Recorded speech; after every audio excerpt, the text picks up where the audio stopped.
paz do Senhor, um abraço a todos os amigos e irmãos. Você não é inscrito? Se inscreve no nosso canal, toca no sininho para você ser notificado sempre que nós postarmos um vídeo, tá bom? E dê um joinha que é importante. Sobrevivendo em meio à apostasia. Sobrevivendo em meio a apostasias. Judas, versículo 3 diz assim: meus amigos, muito queridos, estive planejando escrever-lhes alguns pensamentos a respeito da salvação que Deus nos deu.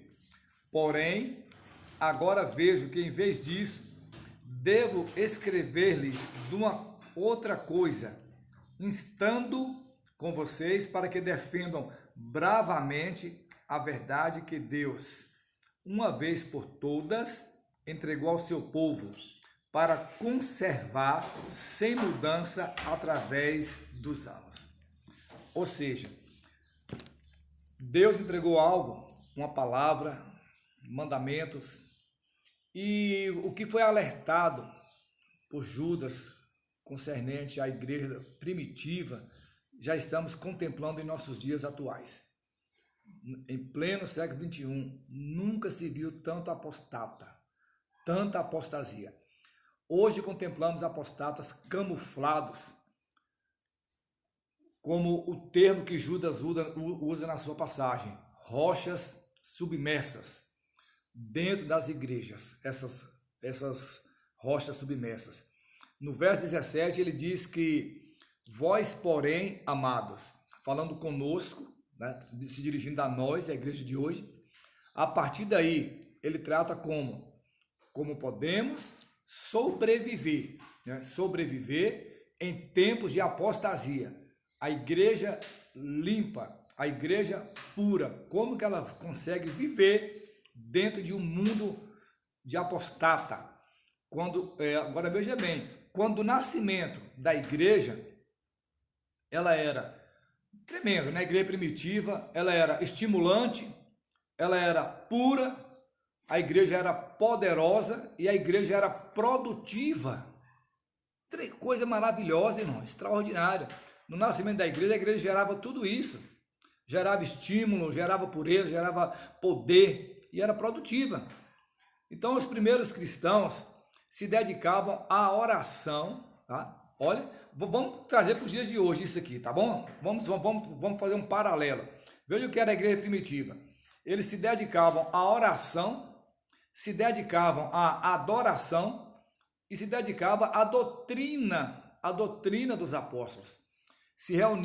Eles se reuniam frequentemente para esse fim.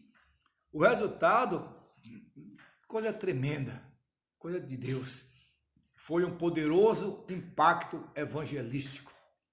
Quando você ora, quando você adora, quando você se volta para a palavra, o impacto na sua vida, o impacto na igreja é visível, é notório. Víamos assim, naquela época de Pedro, na igreja primitiva, a qual nós estamos dando referência, nós víamos milhares e milhares de conversões, 3.000, 5.000, por aí vai.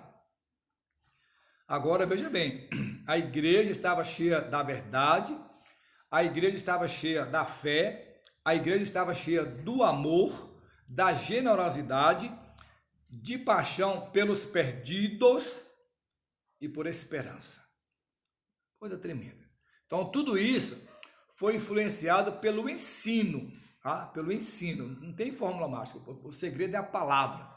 Pregação e escrito dos apóstolos de Jesus Cristo. Tá? Os apóstolos de Cristo. Então, essa foi a fórmula.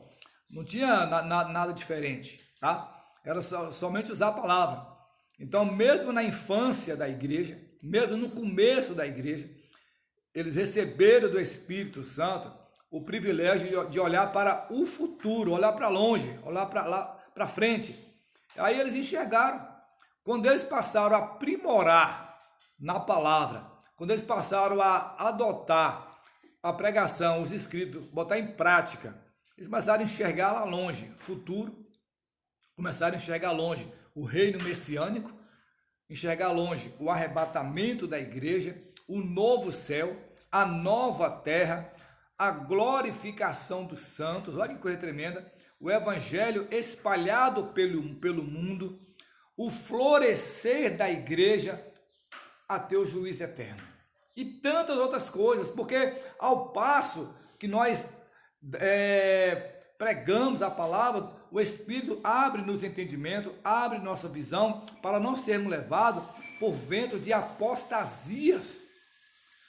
O verdadeiro servo, o verdadeiro salvo no sangue do Cordeiro, ele não se deixa ser induzido por apostatas, né? Então eles lembraram muito das palavras do Senhor, suas mentes foram iluminadas, tá? Então, quando a mente é iluminada, você não é levado por qualquer vento de vã filosofia, mas eles viram algo assustador, estranho e terrível, já naquela época, tá? Já naquele tempo. Grande parte da igreja se afastaria da verdade.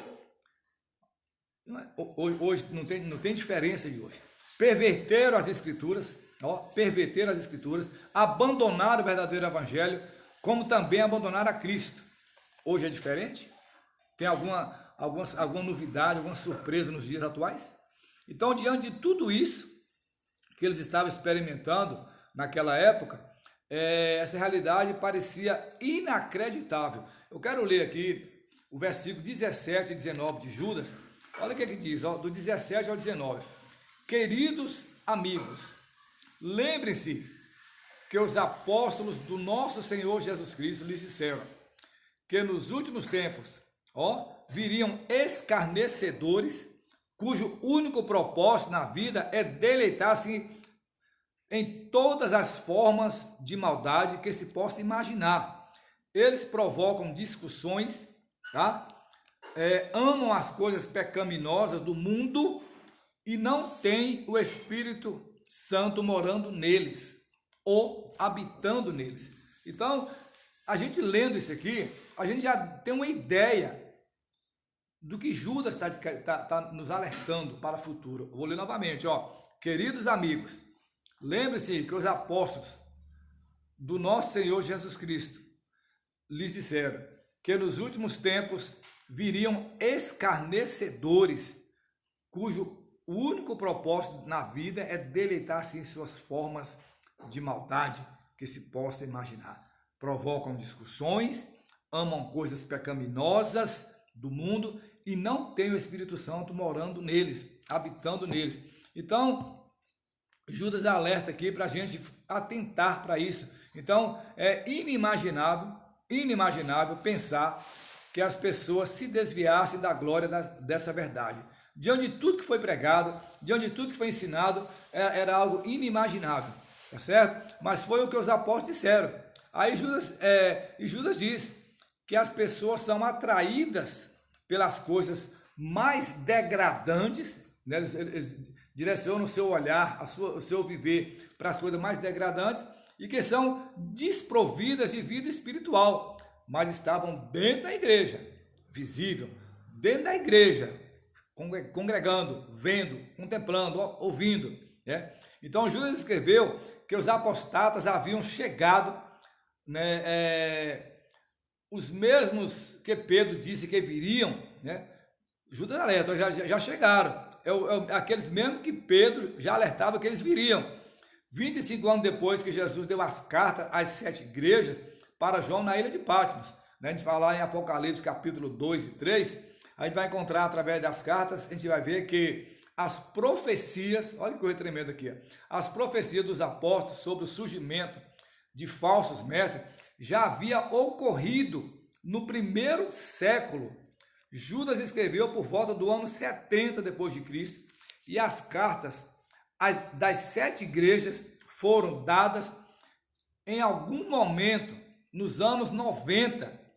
5 dessas igrejas já estavam pervertidas, corruptas e apostatas, tá? Então, a gente chega à seguinte conclusão. Diante de uma passagem dessa, irmãos, no versículo 19, onde o autor do livro do Judas, ele diz, provocam discussões, amam coisas pecaminosas do mundo, não tem o Espírito Santo morando neles. O que esperar, irmãos? Então, nós que somos salvos, nós que somos comprados, lavados, nós que não nos contaminamos com este mundo, nós que vivemos o evangelho da verdade, o evangelho apostólico, o evangelho de Pedro, Tiago e João, de Paulo, de Silas, nós não somos induzidos, porque o Espírito Santo nos dá sabedoria, nos dá entendimento para discernir o que é de Deus e o que é do mal, o que é do bem e o que é do mal. Amém? Então, sobrevivendo em meio à apostasia é fugindo dessas heresias, é fugindo desses hereses e firmando na palavra de Deus, porque a palavra é a verdade. João 8,32 diz, e conhecereis a verdade, e a verdade vos libertará. E o próprio Cristo falou, se o Filho vos libertar, verdadeiramente sereis livres. Amém? Toque no sininho para você ser notificado e se inscreva em nosso canal. Um grande abraço, até nosso próximo vídeo.